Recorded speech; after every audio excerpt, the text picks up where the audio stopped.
Bom dia, você está no canal de vídeo da Semeadores, os Semeadores. Estamos aqui semeando mensagem de vida para o seu coração. Abra aí a sua Bíblia no capítulo de número 11 do primeiro livro de Coríntios e faça uma leitura prévia antes de nos ouvir. Quem vos fala é o pastor Daniel Deusdete da Igreja Os Semeadores, do canal Os Semeadores.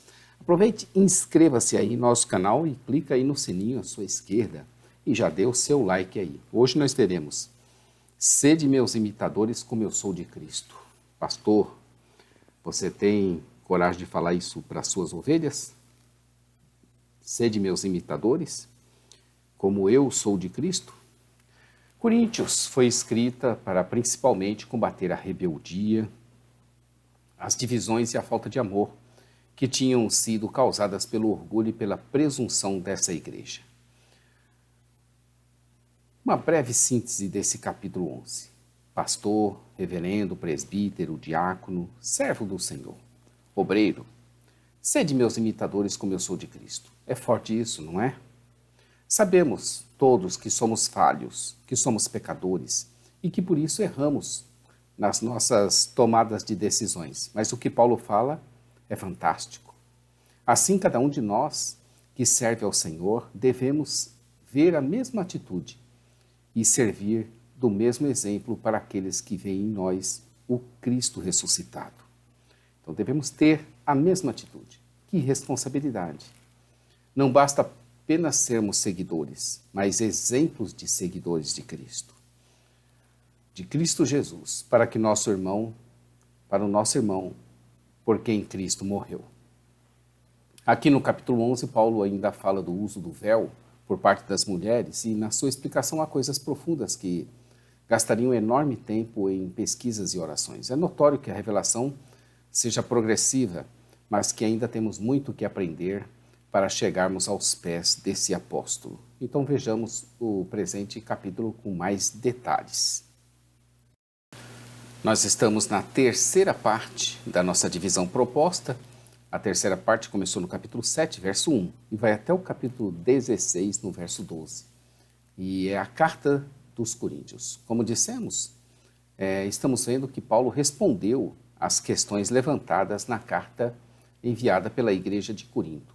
Ele falou em detalhes sobre os desafios específicos enfrentados pelos coríntios, que envolviam relacionamentos conjugais, divórcio, virginidade. Como dissemos, depois de tratar das questões levantadas pelos da casa de Cloe, nos capítulos anteriores, Paulo se volta então agora para essas questões levantadas pela igreja. Nós estamos na seção B, que é carne oferecidas aos ídolos, que vai até o capítulo 11, verso 1. Conforme já dissemos, estamos vendo as coisas sacrificadas aos ídolos. A cultura grega era bastante religiosa. A proeminência da idolatria no mercado de Corinto levanta sérias questões relativas à dieta para os cristãos dessa cidade. Como indica a divisão de parágrafos, provavelmente esse versículo não marca o início de uma nova sessão. Na verdade, a exortação de Paulo, sede meus imitadores, funciona como uma conclusão adequada para o último versículo do capítulo 10 e não para a abertura desse capítulo. Contudo, observe que o apóstolo não se colocou como exemplo absoluto. Ele pede que seus leitores o imitem na medida em que, como também eu sou de Cristo.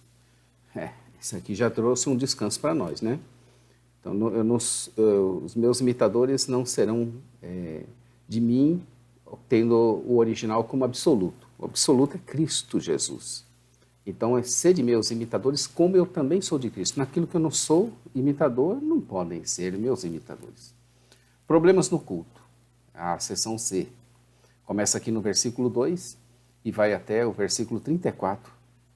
Os problemas no culto. Dos versos 2 ao 34 desse capítulo 11, veremos problemas no culto. Nesse ponto, Paulo passa a tratar de outro problema na igreja de Corinto, que é o culto de adoração. Várias questões controversas foram levantadas com respeito ao modo como o culto deveria ser conduzido na igreja. Paulo trata de dois assuntos principais: o uso do véu, a ceia do Senhor. Dos versos 2 ao 16, o uso do véu. Dos versos 17 ao 34, a ceia do Senhor. O uso do véu. O primeiro assunto se refere ao costume das mulheres de cobrir a cabeça com véu. O significado dessa metáfora relacionada ao cabeça tem gerado debates calorados entre os estudiosos. Será que Paulo está falando de liderança, de autoridade ou de fonte, de origem? A evidência a partir da literatura grega é um tanto ambígua e o contexto da situação em Corinto não resolve o problema. No entanto, é provável que essas duas ideias não devam ser consideradas mutuamente excludentes. Algumas vezes Paulo fala de Cristo como cabeça, percebe-se a ideia de origem. Noutras, ele fala em termos de submissão ou autoridade. A ideia de submissão como honra e respeito se encaixa melhor nesse contexto, embora a questão da autoridade também possa estar em vista. A escassa evidência disponível parece indicar que, poucas exceções, os homens cristãos do século I consideravam importante participar do culto sem cobrir a cabeça.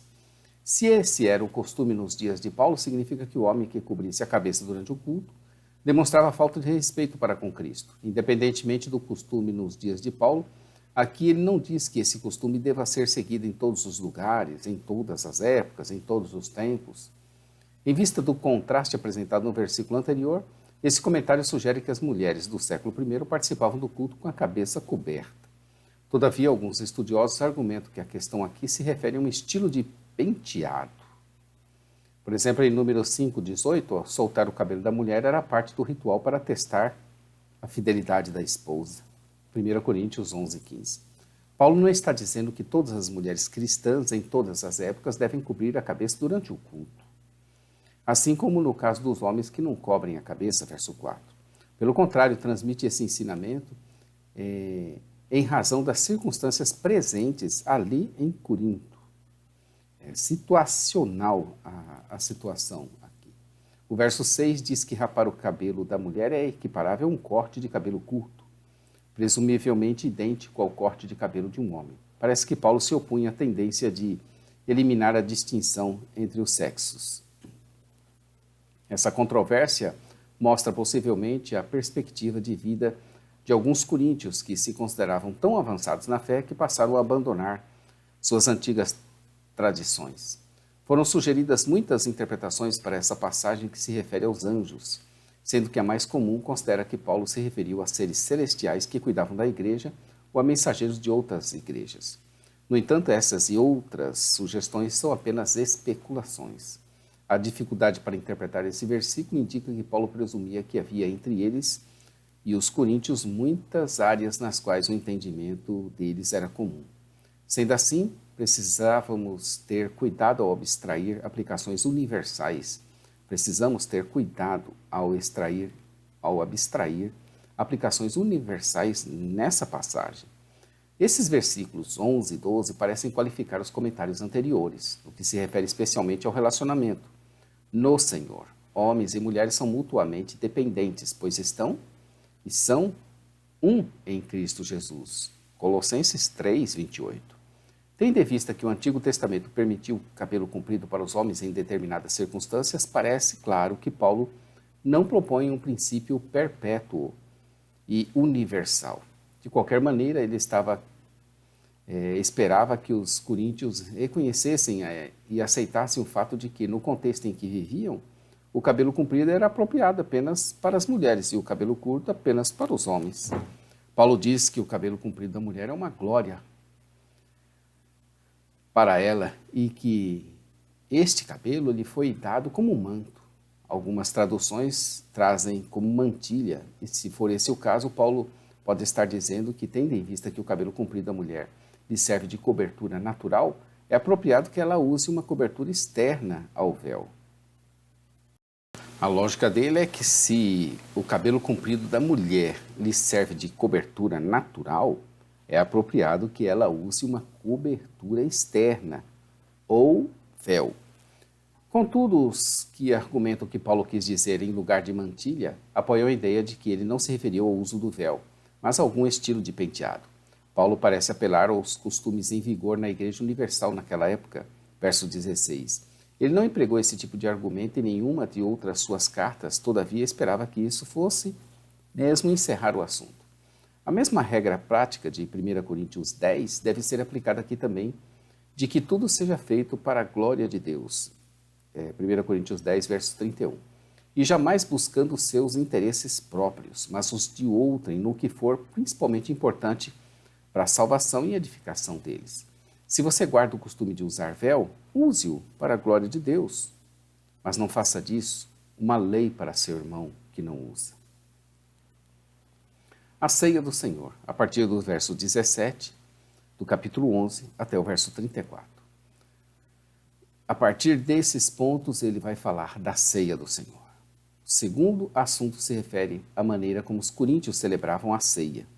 Paulo não os louvava nisso. O contraste entre as palavras e os verso 2 indica a seriedade do problema. O termo traduzido como partidos também pode significar contendas ou divergências, conforme a NVI. Paulo entendeu que Deus tinha um propósito perfeito para as divisões na igreja de Corinto. Contudo, essa observação só vem reforçar a gravidade do comportamento dos coríntios. A soberania de Deus jamais pode servir de pretexto para a desobediência. A falta de modos apropriados na observância da ceia transformou-a em algo bem diferente do seu propósito original. Paulo os critica dizendo que a reunião deles não era para comer a ceia do Senhor. Como esclarece o próximo versículo, a preocupação principal de Paulo não era com a embriaguez em si, mas com a humilhação do pobre. E é preciso que essa distinção fique clara para compreendermos corretamente o restante da passagem. A ceia do Senhor simbolizava, entre outras coisas, a unidade do povo de Deus. Aparentemente, os coríntios que tinham mais recursos impediam os menos favorecidos de se fartarem nos banquetes da celebração da ceia do Senhor. Esse comportamento demonstrava egoísmo e uma contradição evidente quanto ao significado da cerimônia. O relato de Paulo sobre a instituição da ceia do Senhor é essencialmente aquele encontrado nos evangelhos. Observe o verso 26, a ligação entre pregar o evangelho e celebrar a ceia do Senhor. Paulo indica de outra maneira, ou talvez por adição, que a demonstração visível da ceia do Senhor é uma proclamação do evangelho. É importante considerar essa seção, versos 27 ao 34, como uma unidade. Os versos 33 e 34 esclarecem que Paulo ainda está se referindo aos abusos mencionados nos versos 21 a 22. Por isso não era concebível participar da ceia do Senhor indignamente, pois tal pessoa seria réu do corpo e do sangue do Senhor. Provavelmente isso se refere aos pecados mencionados no verso 22. Desprezar a igreja, que é o corpo de Cristo, e humilhar os pobres, que pertencem a esse corpo. É esses os pecados que ele está se referindo. Era então mister examinar-se, pois o homem a si mesmo, isto é, para se certificar de que não está pecando contra seus irmãos na fé. Em caso afirmativo, o perdão e a reconciliação deveriam ser buscados antes de qualquer coisa. O termo corpo, ao qual era necessário discernir bem, parece se referir com mais naturalidade à igreja, que também é o corpo do Senhor, e enfatiza o reconhecimento do valor e importância de cada membro, incluindo aí os pobres. O ponto de vista de Paulo tem precedentes bíblicos. Observe a ligação entre doença e Páscoa, em 2 Crônicas 30, 18 a 20. Normalmente Deus não manda doenças e morte aos cristãos que, apesar de saberem que têm pecados não confessados, participam da ceia do Senhor, mesmo assim. O problema em Corinto era bem mais grave e escandaloso do que isso. Alguns cristãos celebravam a ceia do Senhor de uma maneira que destruía a unidade que a cerimônia representava, e mais ainda tratava mal aos pobres que dela participavam. Como resultado, Deus enviou para a comunidade o seu julgamento. O propósito de Deus ao julgar esses cristãos era impedir que fossem condenados com o mundo, verso 32. Agora, se nós nos julgássemos a nós mesmos, evitaríamos muitos problemas e muitos juízos de Deus. Verso 28. Essa autoavaliação ajudaria a impedir o cristão de pecar contra a igreja e, consequentemente, ajudaria também a evitar o juízo de Deus.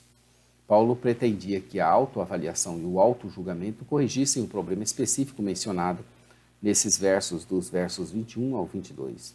Indicando mais uma vez que sua intenção não era apontar o reconhecimento da presença de Cristo no pão e vinho, nem a confissão de pecados conscientes. Sede meus imitadores, como também eu sou de Cristo. É assim que começa o capítulo de número 11. E o versículo de número 34 do capítulo 11 diz: se alguém tem fome, coma em casa, a fim de não vos reunirdes para juízo. Quanto às demais coisas, eu as ordenarei quando for ter convosco. Também Paulo fala da ceia do Senhor, um dos 2 sacramentos deixados pelo Senhor, sendo o outro o batismo. 2 sacramentos: o batismo e a ceia. O que seria de nós se o Espírito Santo não tivesse levantado alguém como o apóstolo Paulo, que praticamente nos deixou tudo o que precisamos para a celebração dos nossos cultos e da adoração ao Senhor? Obviamente que ele teria levantado outro, para a sua glória, com certeza. No entanto, estamos nós aqui. Já tem quase 2000 anos, ou mais, mais de 2000 anos, e seguindo à risca tudo o que foi nos deixado por escrito. Isso não é fantástico? Amanhã estaremos aqui com o capítulo 12. Os dons são para a edificação do corpo de Cristo. Entendeu? Os dons não é para a sua edificação própria, objetivamente falando. Os dons são para a edificação do corpo de Cristo, a edificação da coletividade. Obviamente que você vai ser edificado com os dons, óbvio. Mas o objetivo não é esse, da sua autoedificação, mas do corpo de Cristo. Amanhã, capítulo 12 de 1 Coríntios. Somos o canal da Semeadores, eu sou o pastor Daniel Deusdedit. Inscreva-se aí no nosso canal, clica no sininho à sua esquerda e já dê o seu like aí, ajudando o nosso canal. Todos os dias estamos aqui. A parte escrita, jamaisdesista.com.br, você acessa esse conteúdo e toda a Bíblia. Nós temos também o semeadores.com.br, nossa loja virtual, e nós temos também nosso programa de rádio, radioossemeadores.com. Todos os dias estamos aí, meus queridos. Deus abençoe a todos, fiquem com Deus. Maranata, ora, ora, vem, Senhor Jesus. Deus te abençoe.